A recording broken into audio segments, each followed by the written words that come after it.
Assalamualaikum Kak. Waalaikumsalam. Jadi kami hari ini ada sedikit wawancara. Boleh tahu nama kakak siapa? Nama saya Munawar Kasabi. Nama kakak? Aulia. Ya. Boleh tahu nggak dari jurusan apa? Saya MPI Manajemen Pendidikan Islam. Kak sama. Sama ya.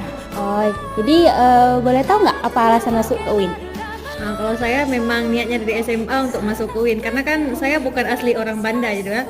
Jadi pengen aja mencari wawasan lebih di tempat orang gitu, merantau sesekali, nggak harus di tempat sendiri. Kan saya aslinya Aceh Barat tuh kan.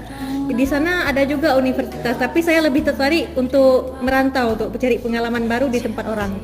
Semangat anak rantau. Kakak?